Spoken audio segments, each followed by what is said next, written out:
Entonces, entendiendo quién es Él, las obras debemos interpretarlas en función de lo que Él vino a hacer. Por lo tanto, los milagros también apuntaban a su persona y describían lo que él vino a hacer. Entonces esto lo define como el Mesías, el Salvador de los hombres, de tal manera que cada enseñanza, cada obra que hizo mientras estuvo en la tierra apuntaba a la consecución de su objetivo, nunca se desvió de su objetivo, de su propósito. La bondad, la misericordia, la compasión eran expresiones de lo que Él era, pero tenían la finalidad de poder ilustrar muchas veces. Los milagros son ilustrativos de realidades espirituales más profundas que apuntaban a la necesidad del alma. La necesidad física eran evidencias de que había también una necesidad espiritual. Es entonces la búsqueda y salvación del hombre perdido lo que define a su ministerio terrenal. A su vez es también lo que define la vida de los hombres. ¿Por qué? Porque si Jesús vino a buscar al hombre perdido, implica que los hombres perdidos tienen una necesidad inherente a su naturaleza, buscar al Salvador de sus almas. Es decir, el Señor vino a buscar al hombre y el hombre entonces reconoce o debe reconocer que tiene una necesidad de buscar al Salvador por la condición y la necesidad de su alma. Mientras que los creyentes que ya han sido hallados por el Salvador, ahora tienen la necesidad de buscar a los que siguen perdidos conforme al nuevo propósito que el Señor ha dado a nuestras vidas. Ahora somos embajadores de Cristo, dijo el apóstol Pablo, y entonces proclamamos arrepentidos, o mejor dicho, reconciliados con Dios por medio de Jesucristo. El Señor vino a buscar y salvar lo que se había perdido. Eso demuestra que los hombres perdidos tienen la necesidad de buscar al Salvador de sus almas. Los que hemos sido salvados por el Señor, entonces tenemos la necesidad de poder proclamar el mensaje del Señor, porque ese es el nuevo propósito que Él nos dio en el momento en que nos salvó. Y por todo murió, para que los que viven ya no vivan para sí, sino para aquel que murió y resucitó por ellos. ¿Y cuál es el propósito de aquel que murió y resucitó por ellos? Buscar y salvar lo que se había perdido. ¿Entienden? Hay una conexión ahí entre estas tres cosas. Esto es lo que vemos en el relato de Marcos 1:35 al 39. Conforme a su estilo, Marcos relata la intensa actividad de Jesús al inicio mismo de su ministerio en Galilea, enseñando en la sinagoga, liberando a un hombre poseído, sanando a la suegra de Pedro en su casa, sanando multitudes en la puerta de la casa de Pedro que habían sido traídos por los milagros anteriores. Su fama, recuerden, se había divulgado por toda la región, pero Jesús no estaba fascinado por la fama que había adquirido, sino por el propósito que vino a cumplir. ¿Qué puede desviarnos a nosotros del propósito que el Señor tiene para nosotros individualmente y para la iglesia en general? ¿Qué puede desviarnos? ¿Qué es lo que no desvió a Jesús? La fama que había adquirido, porque Él no vino para ser famoso, pero la gente divulgó lo que había hecho y entonces eso produjo en las personas una admiración especial por el Señor Jesucristo. Pero el Señor no se dejó llevar por eso, porque tenía un propósito que no iba a cambiar, cuál era buscar y salvar lo que se había perdido. Vamos a repetir muchas veces este versículo, porque obviamente es el eje rector de la vida de Jesús en la tierra. El Señor nunca se desvió de su camino por causa de la reacción de la gente. Él no actuó de acuerdo a cómo la gente reaccionaba, a su predicación o a su obra benéfica en favor de las personas. Su mirada estaba puesta en la voluntad de su Padre, que lo había enviado precisamente a salvar al hombre. Por esa razón es que se levanta muy de mañana, dice, ¿y qué hace? Y busca a su Padre en los cielos, aunque al mismo tiempo estaba siendo buscado por los hombres, que con toda seguridad habían seguido llevando a sus enfermos para que los sanara, para declarar acto seguido que era necesario visitar otras aldeas o ciudades para continuar con su labor de buscar al hombre perdido anunciando el Evangelio. Por eso es que hemos titulado nuestro estudio de hoy La búsqueda necesaria. Y esta se ve en tres partes, en tres formas. Primero, Jesús buscando al Padre, los hombres buscando a Jesús y Jesús buscando a los hombres. Estas son las tres partes que tenemos aquí. Dice versículo 35, levantándose muy de mañana, siendo aún muy oscuro, salió y se fue a un lugar desierto y allí oraba. Jesús buscando a su Padre. Y le buscó Simón y los que con él estaban, y hallándole le dijeron, todos te buscan. Los hombres buscando a Jesús.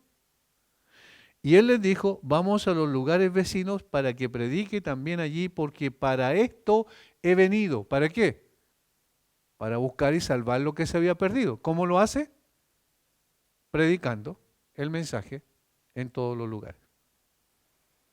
Entonces aquí Jesús busca a los hombres. Vamos a orar un momento. Padre, te damos gracias por darnos el privilegio de acercarnos a tu palabra. Siempre es un privilegio, sin duda. Y queremos pedir que tu Espíritu Santo nos ayude a enfocarnos en la persona gloriosa de tu Hijo. Porque allí está la esencia de nuestra vida. Tenemos una relación con Él gracias a su obra que hizo en la cruz, gracias a redimirnos de la esclavitud del pecado y tener una relación con Él es lo que define lo que somos y lo que seremos por la eternidad. Danos de tu gracia, Señor, para poder entender y tu Espíritu aplique a nuestra vida lo que tú nos dices en tu palabra. Oramos en el nombre de Jesús. Amén. Jesús buscando al Padre entonces, versículo 35. Levantándose muy de mañana, siendo aún oscuro, salió y se fue a un lugar desierto y allí oraba. Hasta ahora Marcos ha representado con colores resplandecientes la incansable actividad de aquel que anduvo haciendo el bien entre los hombres, instruyendo su ignorancia, quitando sus aflicciones e infundiendo nueva esperanza en sus corazones agobiados. Ahora llena el cuadro con una visión de Jesús en comunión solitaria con el Padre, levantando sus ojos hacia las colinas celestiales de donde provenía su inspiración diaria y su fuerza motriz. Algunas personas que no creen en la Trinidad dicen que es imposible que Jesús orara a sí mismo, porque Él era Dios, ¿cierto? Si se reconoce que Él era Dios, ¿cómo Él oraba a sí mismo? No, Él estaba en una condición de humillación. Eso es lo que dice Filipenses capítulo 2, versículos 5 al 11. Él estaba en una condición de humillación al venir y tomar una naturaleza humana, y en su naturaleza humana obviamente necesita conectarse con el Padre. Recuerden que humanamente el Señor Jesucristo también se cansaba, humanamente Él también tenía sed como nosotros, es decir, tenía necesidades naturales como los seres humanos tenemos. Y obviamente la necesidad fundamental de Él aquí en esta tierra era ser guiado por el Padre a través de su Espíritu. Por eso, entonces, su oración. Por medio del profeta Isaías se había anticipado algo similar, y esto es muy interesante. Vamos a Isaías capítulo 50, versículo 4, por favor, hermanos. Isaías capítulo 50, versículo 4. Aquí dice dos cosas esenciales que el Señor Jesucristo hizo, pero que requería obviamente la interposición del Padre, porque de los cielos viene toda buena dádiva, todo don perfecto, y el Señor necesitaba también esto en términos humanos. Dice, Jehová el Señor me dio lengua de sabios para saber hablar palabras al cansado. ¿Recuerda? Se asombraban de su doctrina porque enseña como quien tiene autoridad y no como los escribas y fariseos. Ahora, sigamos. Despertará mañana tras mañana, despertará mi oído para que oiga como los sabios. La gran necesidad de Jesús era también entonces su prioridad, escuchar al Padre, oír al Padre en la comunión íntima con Él a través de la oración, porque a veces pensamos que la oración solamente nosotros nos dirigimos a Dios, pero en la comunión genuina de la oración el Señor también se comunica con nosotros. Y en este sentido está diciendo que despertará su oído, porque esta es una profecía del siervo de Dios. Eso es lo que dice Isaías 50. Despertará mañana tras mañana mi oído para oír como los sabios. Y entonces ahora tenía la posibilidad después de hablar palabras al cansado. Hablar palabras de sabiduría al cansado. Esta comunión íntima con el Padre es la que vemos muchas veces en las Escrituras. La oración de Jesús no fue circunstancial, es decir, ahora necesito al Padre porque requiero instrucción sobre esto, sino que fue permanente. Era un hábito natural en la vida de Jesús, pero no un hábito que nosotros, por ejemplo, para hacer una diferencia, llegamos a establecer hábitos por medio de la repetición. Pero en el caso del Señor Jesús era una expresión de necesidad y al mismo tiempo de un placer, tener comunión permanente con su Padre. Por lo tanto, el Señor hizo de su vida en la tierra, en su ministerio terrenal, la prioridad de hablar con su Padre, oír a su Padre cada día. La oración de Jesús esta mañana marca un estilo de vida entonces, no una circunstancia. 18 veces se habla de las oraciones del propio Señor en los Evangelios, 18 veces, destacando los siguientes hechos con respecto a ella, es decir, qué tipo de oraciones. Solo para instrucción vamos a ver esto.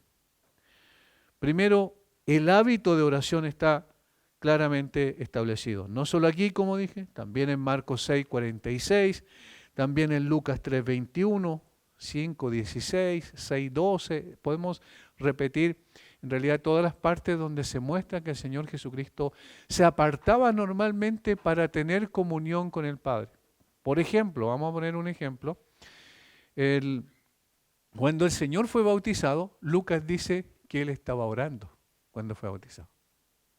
Es decir, cuando fue entonces distinguido por el Padre con esa voz del cielo, que Él era su Hijo amado en el cual tenía complacencia. Cuando el Espíritu Santo vino sobre Él estaba orando, dice Lucas. Otra parte donde vemos que Él estaba orando es cuando llamó a sus discípulos. Estuvo toda la noche orando y los estableció como apóstoles. Estuvo toda la noche orando para poder pedir dirección y entonces cuando amaneció el día, Él llamó a sus discípulos y los estableció como apóstoles. Otra ocasión en la cual también el Señor Jesucristo estaba orando, por ejemplo, es en el momento en que se retira también y le dice a 3 discípulos que fueran con Él, los típicos 3 discípulos que siempre estuvieron con Él, también en el huerto de Getsemaní, pero me refiero al momento de la transfiguración. Cuando fue al monte de la transfiguración, ¿a qué fue el Señor? A orar, dice la Biblia. Y estuvo orando allí, pidiendo dirección para enfrentar la última etapa, que eran los 6 meses que restaban para la cruz.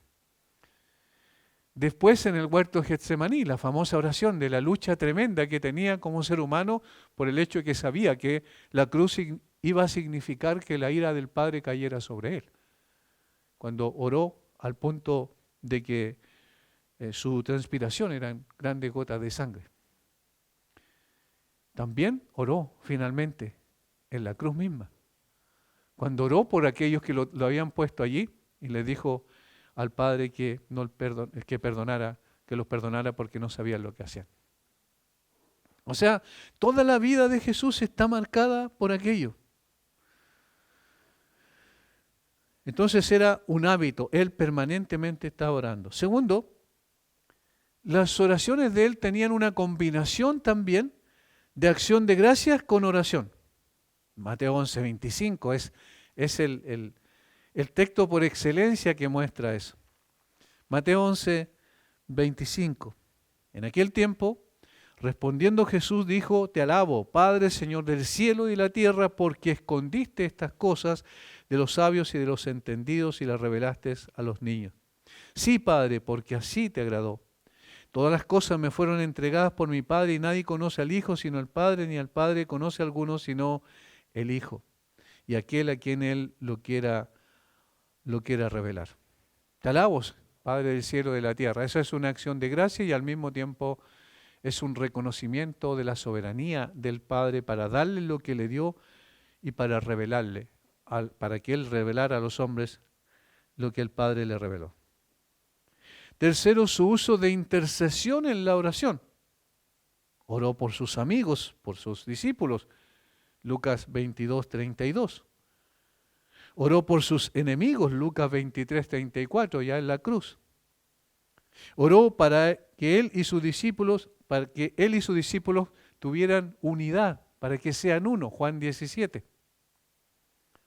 Oró por su completa sumisión a la voluntad del Padre, Mateo 26, 39, Marcos 15, 34, y ya estamos hablando de justamente el huerto de Getsemaní. Jesús entendía la oración como el oxígeno espiritual, y esa yo creo que es una buena definición. La oración es el oxígeno espiritual. Nosotros físicamente no podemos vivir si de pronto se acabara el oxígeno, ¿verdad? Bueno, un creyente genuino y aún el mismo Hijo de Dios en la tierra, en su humanidad, no podía respirar sin orar. La oración era su oxígeno, lo que requería fundamentalmente, obviamente en términos espirituales. Su alma necesitaba todos los días y cada día recibir desde el cielo aliento, sabiduría, dirección y poder para realizar la obra de buscar y salvar lo que se había perdido. Jesús sabía bien que no podía vivir sin Dios, sin el Padre, que si iba a estar siempre dando debía recibir al menos algunas veces, y lo que recibía era proveniente del Padre, que iba a entregarse a los demás. Entonces debía invocar constantemente refuerzos espirituales para hacer esa tarea. Sabía que no podía vivir sin la oración, sabía que si quería encontrarse con los hombres, debía primeramente encontrarse con su Padre. Antes de buscar al hombre, debía buscar al Padre. Hermanos, si el Señor Jesucristo, el Hijo de Dios, el Dios hecho hombre, tenía esa necesidad, nosotros, ¿qué podríamos decir de nuestras propias vidas? Obviamente tenemos esa necesidad, pero en una forma mucho más todavía requerida. Tenemos esa necesidad en nuestro corazón de buscar al Señor. Es imposible vivir en esta vida de acuerdo a la voluntad de Dios sin tener la conexión con el Padre Celestial, sin recibir de Él todo lo que requerimos, fortaleza, corrección, sabiduría, guía, dirección para nuestras vidas, poder para realizar la tarea que Él nos mandó a hacer. Por eso el Señor está ahora no solo mostrando un ejemplo, sino en el caso de Él, Él está haciendo lo que tiene que hacer en su comunión con el Padre, pero al mismo tiempo nos está dando el ejemplo, obviamente. Pero en primera instancia es su relación con el Padre lo que define lo que Él vino a hacer en esta tierra. La oración pública tiene su llamado, pero la oración privada tiene un gran atractivo, y en este caso era una oración privada. ¿Por qué? Cuando llegó, levantándose muy de mañana, siendo muy oscuro, salió y se fue a un lugar desierto. Allí no significa desierto como en el caso de la tentación. En la tentación significa desierto literal. Pero aquí es la misma palabra, pero la diferencia está en que es usada de una manera diferente. ¿A qué se refiere con desierto aquí? Galilea no es desierto. Pero donde fue bautizado junto al Jordán, sí es desierto. De tal manera que lo que está describiendo aquí es un lugar apartado, simplemente. Es un lugar solitario. Es un lugar donde nadie pudiese interrumpir ese momento de intimidad especial con el Padre, en su relación con el Padre. Y por eso podríamos decir que hay varios tipos de oración, pero un tipo de oración como el que ejemplifica el Señor Jesucristo, es necesario todos los días de nuestra vida, es decir, apartarnos, apartar tiempo y apartarnos de las actividades cotidianas para poder estar con el Señor. Esa es una oración necesaria y permanente que nosotros requerimos. El Señor mismo dijo: cuando ores, entra en tu aposento y tu Padre que ve en lo secreto te recompensará en público. La oración pública puede llegar a los oídos del pueblo. La oración privada es para el corazón de Dios. Cuando oramos aquí, todos nos escuchamos en cuanto a la oración y todos, ¿cierto?, participamos también de la oración de alguna manera. Pero la oración privada es para el corazón de Dios. En la oración pública podemos sentir la tentación de usar palabras que suenen bien y podemos estar preocupados por nuestra oratoria y cómo nos reciben eso. Porque somos de alguna manera propensos a tratar de agradar a los demás. Esa es la oración pública. Muchas veces se distorsiona en nuestra manera, en nuestra concepción y la forma de vivir que tenemos autocentrada. En la oración privada no tenemos a nadie cerca a quien impresionar con nuestra piedad. Estamos solos ante el Padre, quien conoce hasta lo más íntimo de nuestro corazón y sabemos que nada lo impresiona. Es decir, ninguno de nosotros piense que va a impresionar al Padre por las palabras que usa. Ninguno de nosotros piense que por tener una buena oratoria en la oración, entonces Dios, el Padre, va a estar impresionado por la forma en que nos dirigimos a Él. ¿Por qué? ¿Por qué no? Porque el Señor solo fue impresionado por su Hijo, en el cual se complacía. El Hijo es el único que impresiona al Padre en un sentido correcto.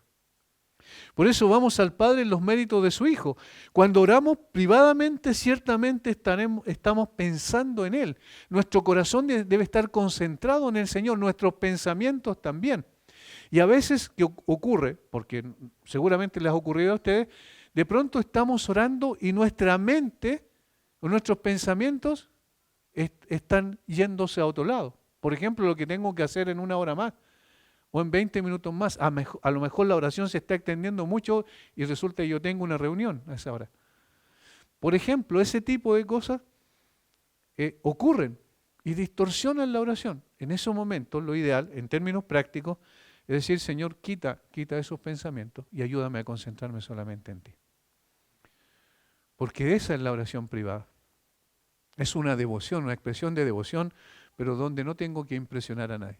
El Señor Jesucristo se alejaba de sus discípulos y de la multitud para tener este tipo de oración.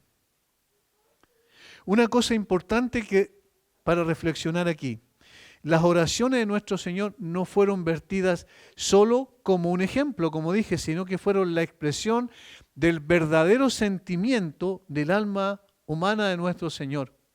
El medio por el cual Él buscó nuevos suministros de fuerza para hacer frente al incesante inicio de los poderes de las tinieblas, porque donde iba se empezaron a manifestar fuertemente. En la sinagoga, y fue lo primero, pero después dice que sanó a muchos y liberó a muchos endemoniados. Versículo 34. Y ahora luego cuando va a iniciar su gira por Galilea, por otras aldeas y ciudades de Galilea, evidentemente también iba a encontrarse con muchos endemoniados. Él necesitaba entonces poder especial que procede del cielo. Recordemos una cosa importante, hermano. El Señor normalmente usó su poder aquí en la tierra para beneficiar a otros, pero nunca usó su poder para beneficiarse a sí mismo. Porque Él se sometió a la autoridad del Padre. Y cuando el Padre le dio para que hiciese esas manifestaciones de poder, el Señor lo hizo por compasión y misericordia hacia las personas que tenía por delante con diferentes necesidades. Pero Él no buscó hacer ningún tipo de obra en favor de sí mismo. Sus facultades de oración entonces fueron los momentos en que se retiró a la contemplación de ese objeto glorioso en el que con su Padre habría entrado en ellos, había tenido esa comunión desde siempre. Pero ahora en una posición de sumisión, con mayor razón busca a su Padre. Así también entonces, Él expresó amor por su Padre y su Padre también lo llenó de amor por la humanidad. Había una doble dirección. Y de esa manera se podía dedicar mejor a la obra que había emprendido. Debemos recordar que en el centro de su corazón estaba la misión que debía cumplir conforme a la voluntad del Padre, buscar y salvar lo que se había perdido. Y esto era necesario y era fundamental, la oración, para buscar y salvar lo que se había perdido. Y por la mañana, muy bien, antes del mediodía, se levantó y salió y se fue a un lugar desierto y allí oró. Así nuestro Señor se preparó en oración para su primera partida en una gran gira misionera. Esta sería la mañana del primer día de la semana, lo más probable es ir el domingo. Un buen rato antes del día dejó la escena de la emoción. Ese no era un tiempo para predicar el evangelio del reino. Los milagros le llamaron la atención a la gente, pero no fueron el objeto por el cual el Señor había venido. Eran necesarias como medios para agitar y despertar las mentes de los hombres, es decir, para decir, aquí hay algo especial, esta persona tiene una autoridad que nunca se había visto, tiene autoridad sobre los demonios, tiene autoridad sobre las enfermedades. Era para despertarles la necesidad de sus corazones. Entonces, dejó los milagros y él mismo se fue a un lugar desierto para poder orar con más tranquilidad y menos distracción. Se retiró para escapar de los aplausos de los hombres que estaban dispuestos a prodigarle después de ver tantos milagros, para que así nos enseñe a evitar la alabanza de los hombres. En el día de hoy, por el efecto de las redes sociales y el internet, que tiene una inmediatez tan grande, es muy fácil de poder crear ídolos de personas que son siervos del Señor y están haciendo la voluntad del Señor, pero nosotros tenemos la propensión a ponerlos en un altar. Y eso es peligrosísimo para la persona en cuestión, porque la persona se puede envanecer fácilmente, y es peligroso para nosotros porque estamos cayendo en idolatría. Y eso debemos evitarlo a toda costa. Lo que los hombres nos dicen y el aplauso y la exageración muchas veces con la cual la gente nos trata en ocasiones es peligroso. Y el Señor Jesucristo nos enseña aquí que Él no estaba preocupado de la alabanza de los hombres, sino estaba preocupado de hacer la voluntad del Padre. Y las dos cosas son incompatibles. Aprendemos también de Cristo a dar la mañana temprano a la oración, ya levantarnos al amanecer del día para que podamos tener tiempo para la meditación y dar las primicias de la mañana a Dios. Carlos Spurgeon, el predicador que vivió entre los años 1834 y 1892, el predicador inglés, dijo lo siguiente: no mires a nadie a la cara hasta que hayas visto el rostro de Dios. No hables con nadie hasta que hayas hablado con el Altísimo. Es un buen consejo. Es un sabio consejo. No mires a nadie a la cara hasta que hayas visto el rostro de Dios. No hables con nadie hasta que hayas hablado con el Altísimo, porque es una necesidad. Y hermanos, no debemos tomarlo como un ritual, como una enseñanza ritualista. Es decir, hoy día no oré y hablé con alguien antes, entonces ya casi estoy condenado, necesito pedir perdón. No, no es para eso. Necesitamos simplemente tomar un hábito por una necesidad. El hábito debe venir por una necesidad. ¿Y esa necesidad cuál es? Necesito estar con el Señor.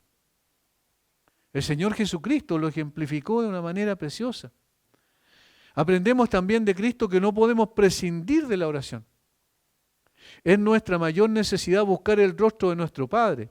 No solo para interceder por otros y para pedir por nosotros, sino como expresión de nuestro deleite en Dios. Voy a repetir lo que dije porque me parece que es un resumen. Necesitamos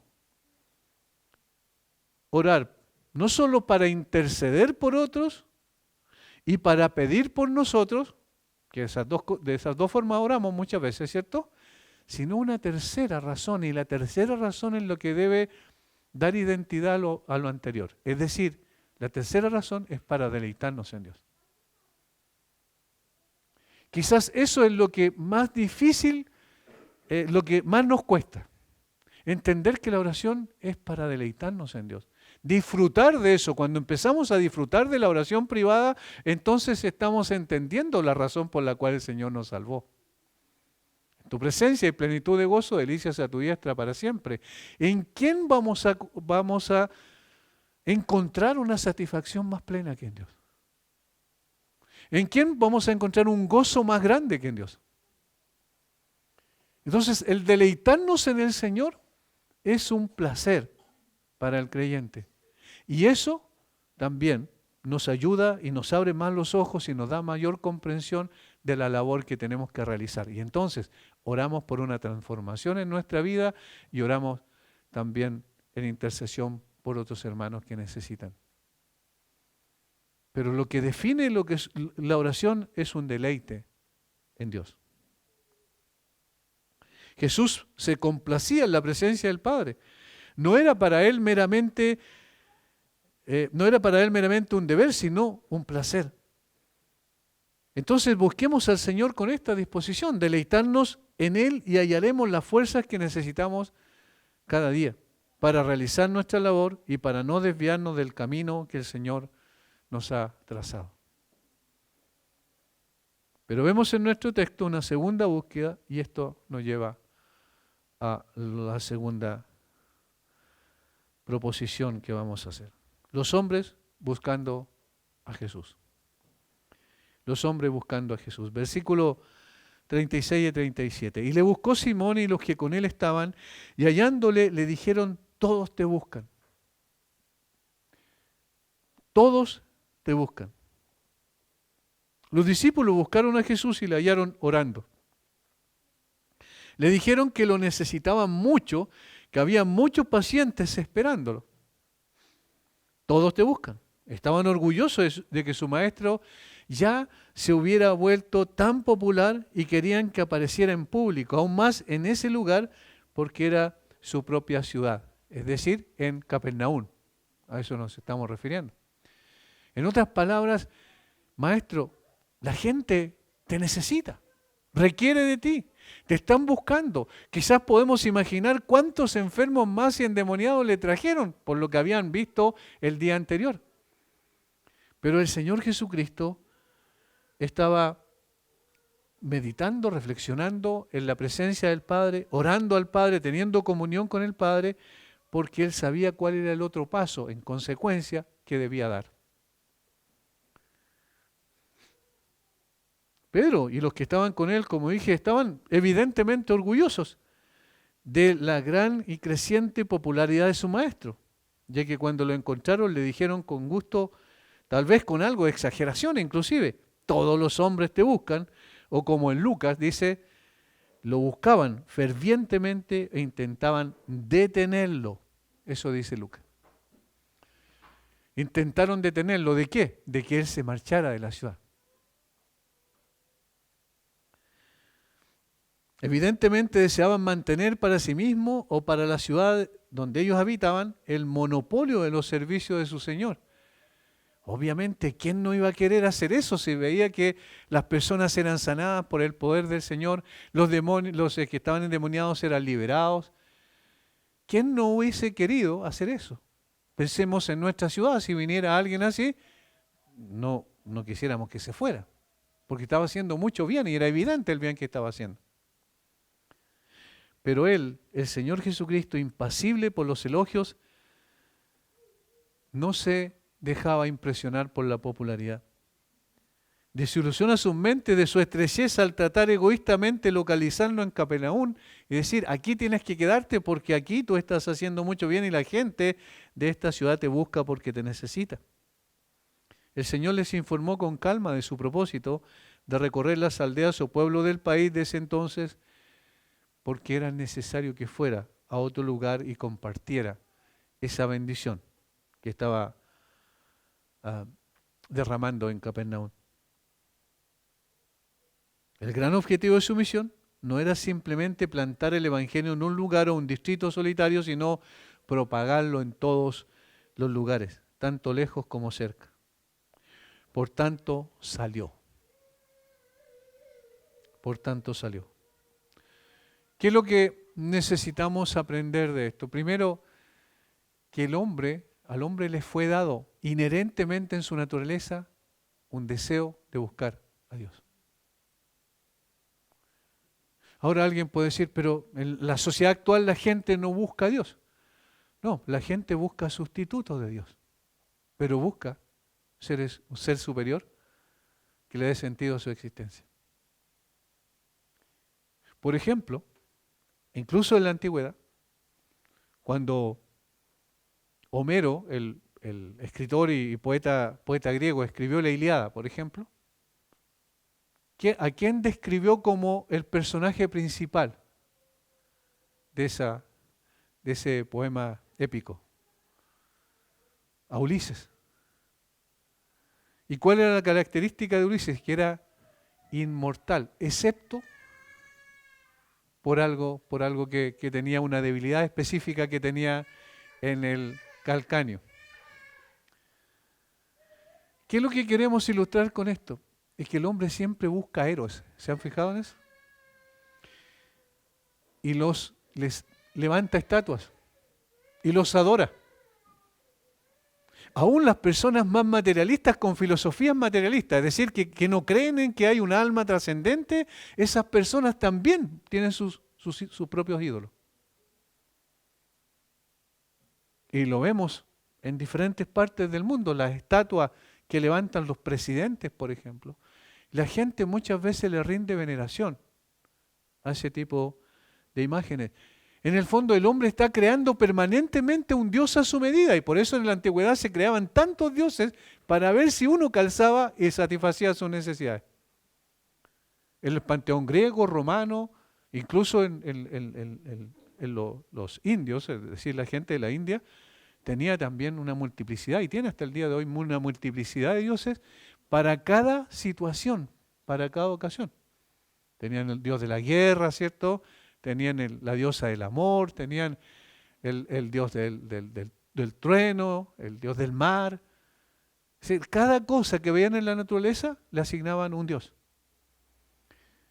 Entonces la gente inherentemente tiene eso en su corazón, nació con eso. ¿De dónde viene eso? De que fue hecho a imagen y semejanza de Dios. Es que se le dio un espíritu a ese barro, ¿cierto? O ese polvo del cual el Señor lo creó. El Señor sopló en su nariz aliento de vida y fue el hombre un ser viviente. Pero ese ser viviente es una persona religiosa, es decir, tiene inherentemente ese deseo natural de buscar a Dios. Y por eso Romanos capítulo 1 dice que habiendo conocido a Dios no le glorificaron como a Dios ni le dieron gracias, sino que se envanecieron en su razonamiento, su necio corazón fue entenebrecido, profesando ser sabios se hicieron necios y cambiaron la gloria del Dios incorruptible en imagen de hombre corruptible, de cuadrúpedos, de aves y de reptiles. ¿Por qué? ¿Por qué no dice otra cosa, Romanos, que hubiésemos esperado? Por ejemplo, y entonces eliminaron la idea de Dios. No dice eso. Dice cambiaron la gloria de Dios. O sea, cambiaron de Dios nomás. Entonces, cuando aquí dice que la gente buscaba al Señor Jesucristo, en realidad eso es algo inherente a la naturaleza de cada ser humano. Sí, todos buscamos a Dios, pero no en el lugar ni en la persona correcta. Ese es el problema. Hay una distorsión por causa del pecado. En este caso, seguramente esta gente quiso seguir disfrutando de lo que el Señor Jesucristo le estaba entregando. Ser sanados. Eso se infiere del texto paralelo de Lucas 4:42, cuando ya era de día salió y se fue a un lugar desierto y la gente le buscaba. Y llegando a donde estaba, le detenían para que no se fuera de ellos. De buena gana lo hubieran retenido en Capernaum para que les enseñara y sanara a sus enfermos. Esto está implícito hasta cierto punto en las palabras todos los hombres te buscan. En este caso, esta generación que buscó al Señor Jesucristo ahí en Capernaum lo hacía, iba a la persona correcta, pero con motivos equivocados. Jesús conocía la razón por la cual los hombres lo buscaban, sin embargo, como vimos también la semana pasada, fue condescendiente con sus necesidades y extendió su mano para aliviar sus aflicciones. Aún sabiendo que la razón por la cual lo buscaban no consideraba la necesidad más importante, la necesidad de su alma. Sus milagros habían tomado la forma de beneficios temporales. Puede que busquen más de esto todavía. Esto era lo que impulsaba a los hombres a buscar a Jesús. Sus milagros podrían impulsarlos a tomarlo por la fuerza y convertirlo en rey. Y eso pasó. En Juan capítulo 6, cuando dice que multiplicó los panes y los peces, ¿qué es lo que vieron ellos después? Nos conviene que sea nuestro rey. Y lo buscaron para hacerlo rey. Y el Señor Jesucristo escapó de ellos. Porque la gente, incluso buscando a Jesús con nombre así tal cual, en nuestra sociedad actual, lo busca con diferentes percepciones, es decir, yo quiero que Él me sane, por ejemplo. Quiero a Jesús como un sanador. Yo quiero que haga un milagro en una situación que estoy viviendo, que no tiene vuelta, no tengo escapatoria de eso. Quiero que haga un milagro. Buscan a Jesús como un milagrero. Pero ¿quién busca a Jesús de la forma correcta? Las nociones erróneas de Cristo todavía llevan a muchos a buscarlo. Algunos, como los judíos, buscan ventajas temporales. Otros se acercan a la religión creyendo que allí encontrarán a Jesús. Aprenden fácilmente algunos rituales religiosos y creen que encontraron al Señor y la salvación. ¿Cuántas personas están años a veces visitando las iglesias, son parte de las iglesias, pero todavía no encuentran a Jesús realmente? O mejor dicho, todavía no son encontrados por Jesús. Buscan, pero buscan otras cosas y ese es el problema. Buscan cosas alrededor de Jesús, pero no a la persona de Jesús.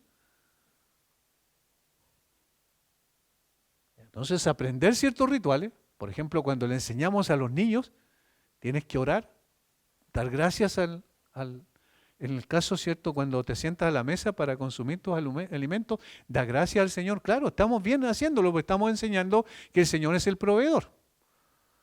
No hay problema. Pero si el niño aprende meramente el ritual, entonces él va a creer que cree en Jesús, pero en realidad lo que está haciendo es repitiendo un ritual. Nada más. Por eso es fácil equivocarse allí porque la línea es muy delgada, probablemente. Hay otros que solo desean algún beneficio temporal por las fricciones y sufrimientos que están experimentando. Entonces vienen y piden oración por su hijo, por su hija o por un pariente cercano que está en dificultades y de pronto el Señor en su gracia responde a la oración de los creyentes y le da sanidad a esa persona y después no aparece nunca más. Porque estaban buscando una solución temporal. Ahora, como la búsqueda del Salvador está implantado en la propia naturaleza humana, porque debemos recordar que la imagen del Señor no fue destruida con la caída, se distorsionó, se desfiguró la imagen del Señor, pero permanece todavía ahí. Sin embargo, si la gente no busca a Jesús, ¿por quién es Jesús? Más que por lo que le puede ofrecer, entonces siempre va a caer en un error. Y quizá esa es la razón por la cual a veces tenemos mucha religiosidad y poca realidad. El deseo de Cristo, un deseo que los hombres buscan satisfacer, lo hacen de mil maneras, pero olvidan lo que realmente importa. El punto es buscar en el lugar correcto la palabra de Dios, a la persona correcta, el Hijo de Dios y de la forma correcta, con arrepentimiento y fe. Esa es la forma, esa es la persona y el lugar donde encontramos a Jesús. Quiero recalcar esto. ¿Podemos caer nosotros? Y esta es una pregunta inquisitiva que nos ayuda a pensar un poquito. ¿Podemos pensar nosotros, o caer en esto, quiero decir, de que nosotros mismos seamos culpables de que la gente está buscando un Jesús que no es el Jesús de la Biblia? Si no estamos enseñando al Jesús de la Biblia, la gente va a creer que encontró a Jesús en una figura que nosotros hemos creado en nuestra imaginación. Miren la responsabilidad que se deriva de ello. ¿Cuál es la responsabilidad para la iglesia? Que tenemos que enseñar al Jesús de la Biblia. Solamente al Jesús de la Biblia. Ni agregar ni quitar nada de esto. Para que la gente cuando viene y escucha, por ejemplo, circunstancialmente, de pronto un domingo tenemos visitas y llega una persona y escucha sobre Jesús, que sea el Jesús de la Biblia. Y no aquel que nosotros hemos creado en nuestra imaginación o hemos traído por tradición religiosa. Somos muy responsables sobre eso. Jesús, sin embargo, no se dejará persuadir para permanecer en Capernaum, porque su misión va más allá de realizar milagros. todavía requiere ir a otros para que escuchen también las buenas nuevas y encuentren en Él mucho más que a un sanador, encuentren a un Salvador. Y esto nos lleva a lo último. Jesús busca a los hombres. 38 y 39. Él les dijo, vamos a lugares vecinos para que predique también allí, porque para esto he venido. Y predicaba en la sinagoga de ellos en toda Galilea y echaba fuera los demonios. La versión de Lucas complementa, dice, es necesario que también a otras ciudades anuncie el evangelio del reino de Dios, porque para esto he sido enviado. Noten la frase, para esto he venido, para esto he sido enviado. Obviamente que la frase alude al propósito por el cual el Señor vino desde el cielo. ¿Cuál era? Buscar y salvar lo que se había perdido. Y la predicación del evangelio del reino de Dios era prioritario para alcanzar su objetivo de buscar y salvar al perdido. De allí la asociación que se hace en el texto. Para esto he venido. ¿Para qué? Para predicar también en las ciudades vecinas. Para esto he venido. Esta es la razón por la cual he venido. La razón es buscar y salvar lo que se había perdido. ¿Cómo iba a alcanzar ese objetivo? Obviamente sabemos a través de su obra gloriosa en la cruz, pero en el intertanto, ¿qué es lo que hacía? ¿Cómo lo alcanzaba a esa gente? ¿Cómo le hacía pensar y llegaba a cambiar sus corazones? ¿Cómo cambió el corazón de los discípulos? Por medio de la predicación del evangelio del reino. Pablo va a decir más adelante, en la carta a los Corintios, en su primera carta, que esa es la forma en que se alcanza el perdido. Pues ya que en la sabiduría de Dios, dice, el mundo no conoció a Dios mediante la sabiduría, agradó a Dios salvar a los creyentes por la locura de la predicación. Primera de Corintios capítulo 1, versículo 21, ¿lo notan? Esa es la forma en que el Señor sigue alcanzando, es un principio permanente hasta el día de hoy. ¿Cómo se alcanza al perdido? A través de la proclamación del Evangelio de Cristo, a través de la predicación de la palabra de Dios. Porque eso es lo que el Señor estableció. No a través de programas extraordinarios que atraigan a la gente. Si la palabra de Dios no atrae a la gente, no importa, seguimos predicando la palabra. Eso es lo que el Señor está diciendo. Debo ir a otros lugares a predicar la palabra porque para eso he venido. En otras palabras, Jesús está diciendo, ya he hecho mi labor aquí, enseñanza y sanidad, ¿cierto? En Capernaum. Es menester ir a otros lugares, a otras personas necesitadas para lanzar la red del Evangelio también entre ellos. Alguien escribió, la predicación nunca puede dejar de ser uno de los instrumentos más poderosos para estimular la mente humana y moldear la sociedad humana. La predicación individual puede debilitarse, incluso los ministros distinguidos pueden enfriarse en el entusiasmo con el que emprendió su gran trabajo, pero la predicación instituida por Jesucristo, ejemplificada en su propio ministerio, nunca puede dejar de ser una de las agencias más eficaces en alcanzar a los perdidos. Nunca, nunca deja de ser eficaz esa forma. Por eso el Señor Jesucristo dijo, vamos a lugares vecinos para que predique también allí, porque para esto he venido. Hermanos, ¿para qué está la iglesia en esta tierra? ¿Para qué? Noten cómo lo que dijimos al principio en esas tres conexiones que habían. Jesús buscando al Padre, porque necesita al Padre para que lo guiara para buscar y alcanzar a lo que se había perdido. La gente buscando a Jesús porque entienden que tienen una necesidad que Jesús puede satisfacer. Y luego Jesús buscando a la gente. ¿Eso terminó en el ministerio terrenal de Jesús? No, continúa. ¿A través de quiénes continúa hoy? A través de su iglesia. La iglesia, ¿cuál es la labor principal? Buscar y salvar lo que se había perdido. Porque esa es la labor principal de Jesús. Y Él sigue obrando a través de su cuerpo, que es la iglesia. La diferencia es que es Jesús quien salva, nosotros no los podemos salvar. Pero sí nosotros le llevamos a Jesús para que Él lo salve. ¿Entienden? Es una forma simple de entenderlo. Seguimos haciendo la tarea que el Señor Jesucristo vino a hacer. Él hizo la obra para que fuese realidad y tuviera fundamento y sustento la salvación. nosotros en el día de hoy predicamos a Cristo y esa obra por la cual la gente va a ser sanada de la enfermedad mayor, más grave y más determinante que es la enfermedad del alma. Por lo tanto, aquí aprendemos, y con esto concluyo, algunas cosas. Primero, no se puede ser útil en la labor de predicar la palabra de Dios, y en términos prácticos esto nos enseña, sin pasar tiempo con el Dios de la palabra. No se puede ser eficaz y eficiente en la tarea de predicar la palabra si no pasamos tiempo con el Dios de la palabra. Eso nos ayuda a no desviar nuestra vista a cosas superfluas sin importancia. Por ejemplo, que la gente nos reconozca y nos coloque en un lugar que no nos corresponde. ¿Por qué? Porque si escuchamos a Dios permanentemente, vamos a hablar de Dios consistentemente. Entre más íntima sea nuestra comunión con el Señor, más naturalmente saldrá de nuestra boca la palabra del Señor. Segundo, la iglesia debe cuidar de predicar el verdadero Cristo revelado en las Escrituras para que los verdaderos buscadores conozcan a su Salvador y no a un impostor nacido en nuestra propia imaginación.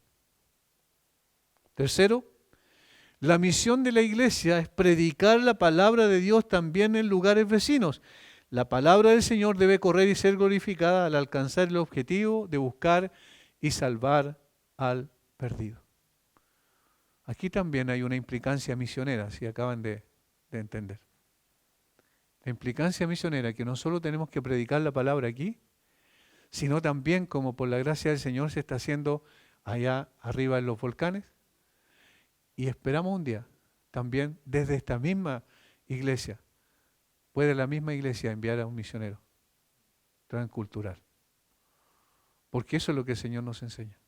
No solo vengo aquí a Capernaum a predicar, sino que voy a otros lugares también. ¿Por qué? Porque la búsqueda del que se ha perdido todavía sigue siendo una necesidad. Padre, te damos gracias por enseñarnos, por guiarnos, por confrontarnos también, Señor. Y Padre, ayúdanos a poder tener una vida de oración que realmente signifique una comunión contigo y no solo un mero ejercicio. Ayúdanos, Señor, a poder pasar tiempo contigo para que también nuestra boca se llene de ti y de esa forma podamos hablar de ti a otros. Ayúdanos, Señor, para que como iglesia igualmente podamos entender que no debemos desviarnos del propósito principal por el cual estamos en esta tierra todavía, que es proclamar la reconciliación como embajadores de Cristo, la reconciliación con Dios por medio de Cristo a las personas que aún no te conocen. Y que esto no sea solo en nuestro contexto, Señor, en nuestra ciudad o en nuestro lugar aquí, sino, Señor, se expanda más allá de este lugar. Y un día podamos decir, la iglesia de Cristo aquí en Villarrica está enviando misioneros a otros lugares del mundo. Padre, ayúdanos a cumplir esos propósitos que claramente lo establece, Señor, la forma en que Cristo vivió y la forma en que Cristo enfrentó su misión, su tarea de buscar y salvar lo que se había perdido. Gracias por este tiempo. Oramos en el nombre de Jesús. Amén.